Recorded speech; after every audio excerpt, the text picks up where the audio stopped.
Vou começar a inscrever. Eu só vou pedir licença para inscrever primeiro o João, que já estava querendo fazer uma pergunta. Depois você, tá bom? Então, eu vou fazer bloco de 3 perguntas. Vocês preferem pergunta e resposta? Pergunta e resposta? Então, João, por favor, faça a sua pergunta agora.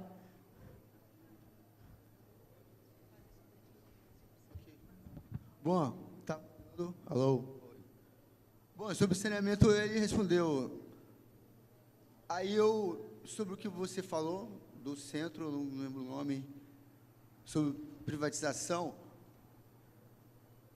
eu tenho uma observação, uma dúvida também, sobre o efeito, o efeito negativo da privatização.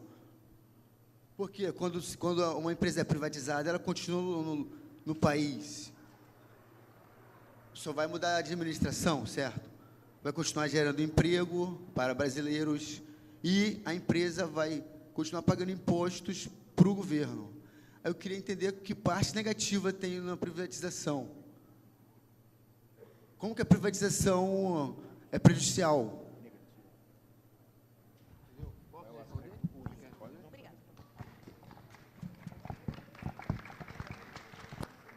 Como é o seu nome, amigo? João, tanto a privatização quanto qualquer serviço, seja privado ou público, ele só é bom se ele atingir suas metas. Concorda comigo? Não importa se a empresa seja pública ou privada. É isso que eu estou falando. Não importa. Eu tenho que atingir o objetivo. Ou seja, se eu fui... E lá na década de 90, quando a gente teve um embate forte sobre concessão, principalmente de serviços... O que é concessão? Concessão de serviços públicos. Concessão de serviços públicos, né? Eu posso coletar lixo comprando o caminhão, eu sou o prefeito. Compro o caminhão, contrato o Rafael e o Gustavo, eles vão dirigir o caminhão e vão coletar lixo da cidade. Eu posso fazer isso.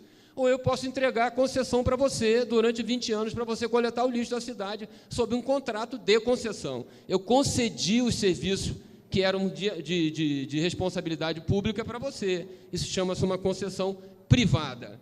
Pois bem, estou terminando, em todo lugar do mundo é feito, concessões de serviços públicos, né? Seja no Brasil, na Itália, na Alemanha, em qualquer lugar você faz...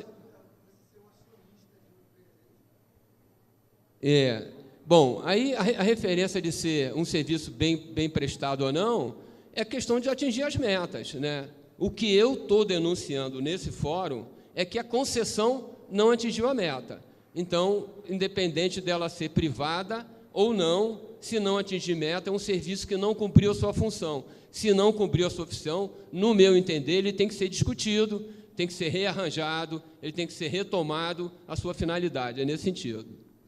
Obrigada, Juarez. Miriam, aí eu pediria que se pudesse levantar, porque aí todo mundo te vê, falar seu nome e fazer a pergunta, por favor. Boa noite, meu nome é Luciano Silveira, eu sou engenheiro e mestre em engenharia urbana pela UFRJ, e um dos temas da minha dissertação foi justamente o planejamento urbano de Cabo Frio, com os impactos do turismo e os royalties do petróleo. E a gente observou que, nesse tempo de 20 anos de recursos de royalties, a população de Cabo Frio cresceu mais de 70%, que a questão do saneamento a gente vê ainda muito crítica na cidade, mas o fator, por exemplo, que o Juarez falou a respeito do saneamento, a partir da concessão, na mudança de conceito, acho que foi a partir de 2001, que a alteração das metas da empresa concessionária, que passou a coletar com o tempo seco, em vez da coleta separativa. Aí, acho que podia explicar a diferença que tem do tipo de coleta separativa e não, e que tipo que a gente podia fazer de investimento, como os que o royalties de petróleo, através de... Aí tem que passar para o orçamento público, o orçamento na Câmara Municipal, através da Prefeitura, que o royalties vem para a Prefeitura manda um orçamento para a Câmara para ser aprovado, para ser investido. Qual o mecanismo, por exemplo, que a população pode ter junto à Câmara se é uma fundação, se é um fundo, para que possa ter um maior controle sobre essa questão do investimento dos royalties de petróleo na cidade. Obrigada. Quem quer começar respondendo? Bom, o começo da pergunta falava sobre a diferença entre a coleta separada e junta, né? Em teoria, a coleta junta de água fluvial, pluvial e esgoto, ela não devia acontecer em hipótese nenhuma, né? Porque você está misturando água de chuva com esgoto, com resíduo líquido. E daí, quando isso chega num volume muito maior, muito mais difícil de ser tratado, e você sobrecarrega um sistema que não devia estar sobrecarregado. Entre outras coisas, por exemplo, a boca de lobo, ela não tem um dispositivo para impedir que o gás passe e cause mau cheiro na cidade inteira. Então, além desse problema, a gente causa um monte de possível vetor de doença. Enfim, não é nada adequado a gente misturar as duas coletas em uma só para fazer o tratamento do resíduo líquido. Eu não lembro se fora de royalties tinha mais alguma coisa para esclarecer.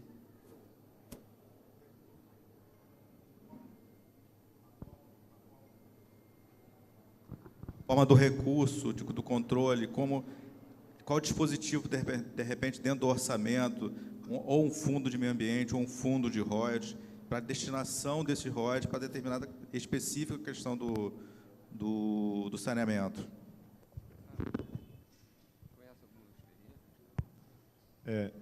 Essa é uma pergunta que eu me fiz porque eu já sabia, né, que surgiria. E eu baixei o contrato de concessão, comecei do começo, que eu não conheço a realidade aqui de vocês, não conhecia, né? E li o contrato de concessão para ver se havia alguma cláusula ali que desse alguma abertura, eventualmente, para algum tipo de investimento direto do poder público, que seria uma coisa meio esquisita. Não tem, né? Não consta nada a esse respeito. Tem um conjunto de leis que o contrato cita também, que aparentemente não, até onde eu percebi, não abre, mas me parece que pode ser criada alguma solução específica aqui para vocês. Por exemplo, lá em Campos, existe uma experiência, que eu não vou dizer que seja uma experiência boa na prática, mas na concepção uma experiência interessante sobre vários aspectos, que foi um fundo, que se chama Fundecam, Fundo de Desenvolvimento de Campos. Todo mundo lá em Campos, como talvez vocês aqui também, já há bastante tempo, algumas vozes, tipo a do nosso amigo aqui, que ficavam alertando, olha, esse negócio dos royalties vai acabar, porque o petróleo acaba, e mesmo que o petróleo não acabar, a regra pode mudar, etc. e tal.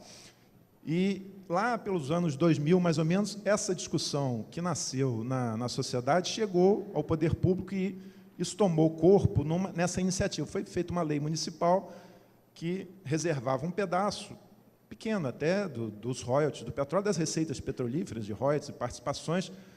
Não era para saneamento, mas era para financiar a atração de empresas, sobretudo de indústrias, porque havia no imaginário das pessoas que era preciso industrializar o município, porque no dia que acabasse o recurso do petróleo, ficaria alguma coisa para as futuras gerações e tal.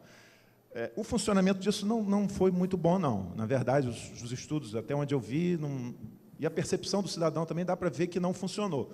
Mas era um modelo assim, que tinha defesa, digamos assim, alguma coisa que vai usar o recurso que a gente tem hoje, para depois que acabar, a gente continuar tendo alguma coisa. Então, pode-se pensar em alguma coisa, um fundo do tipo, né, vocês, cidadãos daqui, podem se articular e pensar junto aí à Câmara Municipal, negociar, né, isso tem que ser uma negociação política, político no ótimo sentido do termo, né, essa negociação que parte da necessidade do interesse público, e ver um arranjo, uma forma. Essa me parece que poderia ser uma forma. Você define em lei, cria-se um fundo, e no caso específico do Fundecam, era uma coisa em condições muito generosas para o empreendedor. Quer dizer, o poder público botava o dinheiro público mediante apresentação de projetos, de demandas. Chegava um sujeito lá, eu quero dinheiro para fazer uma indústria de sei lá o quê, e vou gerar tantos empregos, vou gerar um faturamento, pagar tanto de imposto. Isso era análise em tese, né? Eu não sei como é que funcionava, se tinha esquema político ou não, mas em tese isso era avaliado tecnicamente, e o projeto que era aprovado, o sujeito recebia grana, investia, tinha uma carência, que era um tempo que ele não precisava ficar pagando, ele ficava um tempo sem precisar pagar, que era para o negócio começar a render, e depois ele pagava com juros baixíssimos, inclusive, se ele pagasse em dia, ele tinha devolução dos juros que ele pagou. Ou seja, é um negócio assim, de pai para filho, mas que se justificava do ponto de vista do interesse público.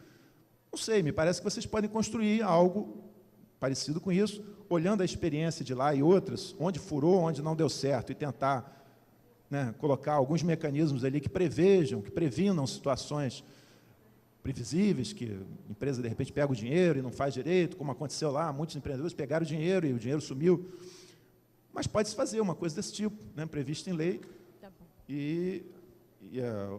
entra o dinheiro público no empreendedor, que é privado, mas em nome de um interesse público, no caso de vocês, o saneamento básico, e, no caso de vocês têm uma empresa aqui que detém a concessão, é uma empresa legal, presta um serviço que é público, e essa empresa, eventualmente, se for esse o modelo que vocês entendem que é razoável, ela recebe um aporte, investe, faz o que precisa ser feito, os caras aqui entendem, né? Eu não entendo disso, mas faz o que precisa ser feito em seco, amolhado, em separado, sei lá o que vocês entendem, que eu não sei, faz o negócio e a empresa repõe, né, com tempo, né, com um planejamento financeiro. Me parece que é uma saída, mas não estou dando aqui uma saída redentora, isso tem que brotar da discussão, e quanto mais brotar da discussão, mais chance de dar certo tem, né? Quanto mais longe ficar das negociações assim, né, de gabinete, me parece que é mais chance de dar certo. Obrigada, Gustavo.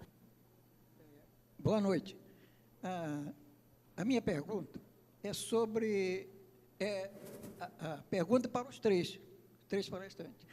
A minha pergunta é a seguinte: por que o saneamento básico que foi feito em Arraial do Cabo, que eu sou de Monte Alto, é um município, por que o saneamento que fizeram lá, o esgotamento e tudo, não foi feito um esgoto bem feito?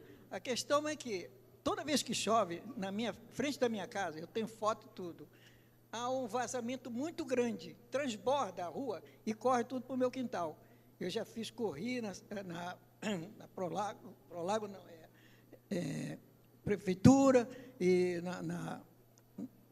em outras entidades, para ver o que poderiam fazer. Até hoje não fizeram nada. A questão é a seguinte: por que não tem uma fiscalização mais severa a respeito desse tratamento de esgoto na nossa cidade? Porque foi um planejamento que fizeram a respeito do anel que eu fazia em Arraial do Cabo, a respeito da separação da água fluvial e esgoto, que você vê que todo o caminhamento da água, quando chove, é diretamente para a Praia dos Anjos. Sendo que esse tratamento de tratamento que eles fazem lá, como é que diz a companhia que tem lá montada, ele faz o tratamento, mas só que vai jogado no canal da antiga Alcali. Aí vai diretamente para a praia de Monte Alto, é onde está sendo prejudicado todos os pescadores. E toda vez que você vai pescar, o peixe que você pega não é um peixe sadio, é um peixe doentado, como diz o outro. Então, eu faço uma pergunta dos três: como é que poderá resolver esse problema? Porque nós não estamos conseguindo mais pescar, não temos condições de chuva andar na rua, vazamento de esgoto, isso, água toda poluída. Então, eu gostaria que você me respondesse como é que pode ser resolvido esse caso. Essa é a minha pergunta. Obrigada, senhor Edgar. Bom, senhor Edgar, eu conheço um pouco a situação de Arraial, que não é diferente da situação de Cabo Frio, que não é diferente da realidade em lugar nenhum, né? É aquilo que eu perguntei aqui, controle social, o que eu tenho a ver com isso, né? Na realidade, a gente se mobiliza pouco para fazer cobranças que são devidas, né? A responsabilidade, lembrando para todos nós aqui, pelo tratamento de esgoto é do prefeito municipal, não é da Prolagos, não é da concessionária ABCDFJK.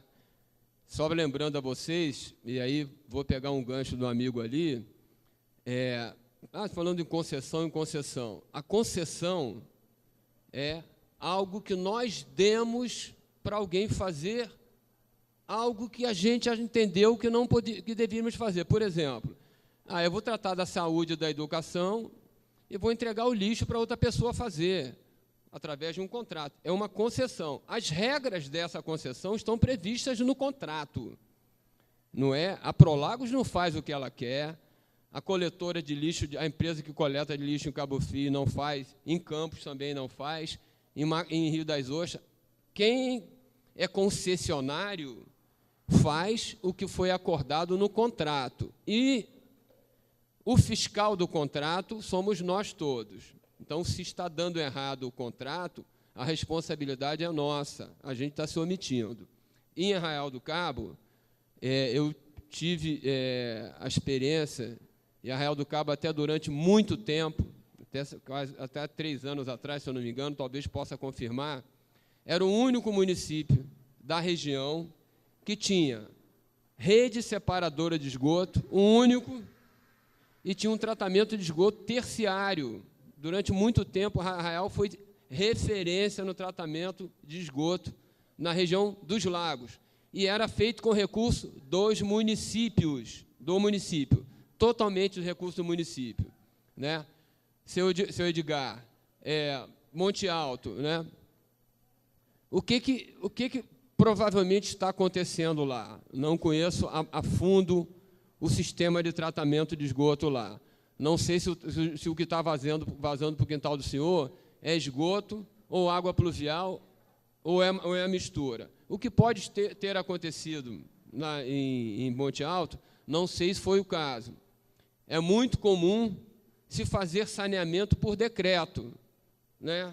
Olha, eu vou sanear o 2º distrito inteiro, faço por decreto, não levanta as condições físicas, geográficas, de solo, e aí inventa um sistema de tratamento de esgoto e afirma-se, eu, Juarez, afirmo que aquilo vai dar certo. Tudo conversa fiada. Porque na engenharia, se você não, doutor Seu Edgar, se você não obedecer às normas que existem, vai dar com os burros na água, usando uma expressão popular, ou com os burros no esgoto, usando uma expressão mais real. É muito provavelmente que esteja acontecendo em Arraial do Cabo, que é o que está acontecendo no 2º distrito, em Tamoios. Durante muito tempo se usou água de lagoa para distribuir para a galera. É o que está acontecendo em Cabo Frio com o sistema de tratamento em tempo seco. Escolha mal feita, projetos mal realizados, mal discutidos, mal elaborados e executados de qualquer maneira. Para quê? Para obter o voto daquela população no final do ano. Meu nome é Nelson, sou técnico ambiental e faço parte do núcleo da Vigília Cidadã do território de Arraial do Cabo.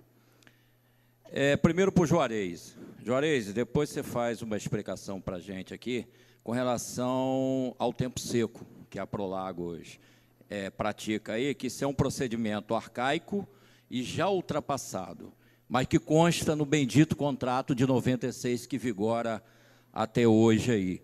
Tá? É um modelo copiado, que funcionou em outros países, mas não funciona aqui. Que nós, comunidade, precisamos mudar isso daí.